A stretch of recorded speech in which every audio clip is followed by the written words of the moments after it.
बिस्मिल्लाहिर्रहमानिर्रहीम। Respected teacher, dear students, अस्सलाम वालेकुम।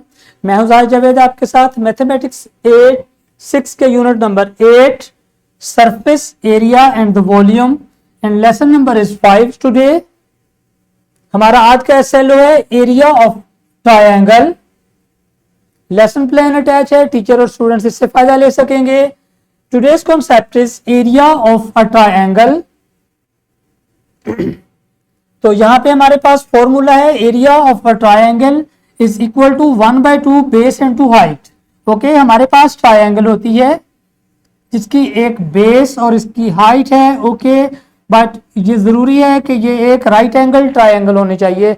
अगर वो राइट एंगल ट्रायंगल है तो देन उसकी एक बेस होगी और एक उसकी हाइट होगी। बेस और हाइट को अगर हम मल्टीप्लाई करा देते हैं और उसको डिवाइडेड बाय 2 या 1/2 से मल्टीप्लाई करा दें अपनी बेस और हाइट को, तो ट्रायंगल का एरिया हमारे पास आ जाता है। ओके, तो नेक्स्ट चलते हैं हम। यहां पे हमारे पास एक एग्जांपल है, the base and height of a triangle are in the ratio of 3:2। It means that जो हमारी बेस है वो 3 टाइम्स हो सकती है और हमारी जो हाइट है वो 2 टाइम्स हो सकती है। कुछ इस तरह से ट्रायंगल आप ले लें। Okay, base is 3 and height is 2 and if the triangles area is 243 centimetre square. अगर हमारी ट्रायंगल का एरिया 243 सेंटीमीटर स्क्वायर है, फाइंड द बेस। तो हमें इसका बेस फाइंड करना होगा कि उसकी कितनी बेस है। इट मीन्स दैट हम कह देते हैं लेट्स से हमारी हाइट 2x है और हमारी बेस 3x है। तो उस वक्त हमें अब चेक करना है कि हमारा जो ट्रायंगल का एरिया गिवन है, तो हमें इसका फाइंड करना होगा बेस एंड हाइट की वैल्यूज। तो मैं यहाँ पे आपको फाइंड करके देता हूं। हमें पता है कि हमारा एरिया ऑफ द ट्रायंगल का फॉर्मूला है 1/2 multiply base multiply height. Okay, तो हमने यहां पे 1/2 multiply base 3x and multiply height 2x लिख देना है हमें, बिकॉज ओनली रेशियो गिवन है, exact value is not given. So यहां पे हम इसको पुट करेंगे एरिया को 243।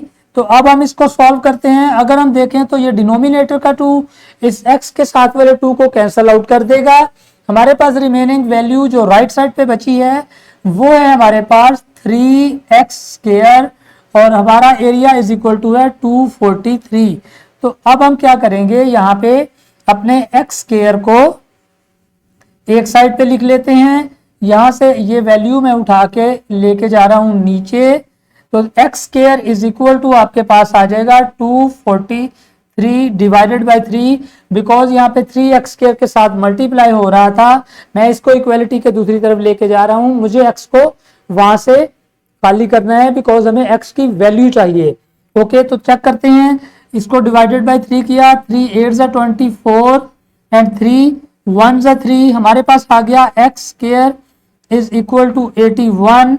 तो अगर हमें x फाइंड करना है तो बोथ साइड पे स्क्वायर को खत्म करने के लिए स्क्वायर रूट लेना पड़ेगा। यहां पे आप लिख दें taking square root both sides. Okay, जब हमने बोथ साइड स्क्वायर रूट लिया तो x हमारे पास 9 आ गया है। तो हमारे पास x कितना आ गया है, 9। तो अब हमें चाहिए बेस। तो यहाँ पे x की वैल्यू 3 × 9 पुट कर दें तो 27 सेंटीमीटर आपकी बेस आ जाएगी। ओके, तो उसने क्या कहा था, find the base of the triangle. तो उस ट्रायंगल की बेस हमने फाइंड की। हमें एरिया गिवन था, हमें बेस और हाइट की रेशियो गिवन थी, हमने उसको उस रेशियो के अकॉर्डिंग एडजस्ट कर लिया अपने ट्रायंगल के अंदर। और जब उस ट्रायंगल में हमने उसको बेस को 3x और हाइट को 2x रखा, बिकॉज बेस और हाइट का जो रेशियो था वो 3 और 2 था। तो जब हमने उसको उस वैल्यूज 3x और 2x के साथ सॉल्व किया फॉर्मूले में पुट कर, तो फाइनल हमारा रिजल्ट आ गया और हमारा रिजल्ट x की वैल्यू आई और x था हमारे पास 9। जब हम उसको बेस की जगह पे 3 into x करेंगे तो दैट विल बी द 27। और अगर आपको हाइट फाइंड करनी होगी तो 2 मल्टीप्लाई 9 कर देंगे तो 18 सेंटीमीटर आपकी हाइट बनेगी और 27 सेंटीमीटर आपकी बेस बनेगी इस ट्रायंगल की, जिसका एरिया 243 था। तो इस तरीके से एरिया ऑफ द ट्रायंगल आपने अंडरस्टैंड किया आज। तो ये हमारी एग्जांपल इख्तिताम को पहुंची। मैं चलता हूं रैप अप की तरफ, जहां पे है recognition of the area of the triangle. Description box है जहां पे हमारे पास होते हैं lesson plans, extra activities and power point presentations. तो इस तरीके से हमारा आज का लेसन जो कि एरिया ऑफ द ट्रायंगल के बारे में था वो खत्म हुआ। मैं आपसे चाहूंगा इजाजत। अल्लाह हाफिज and thank you very much.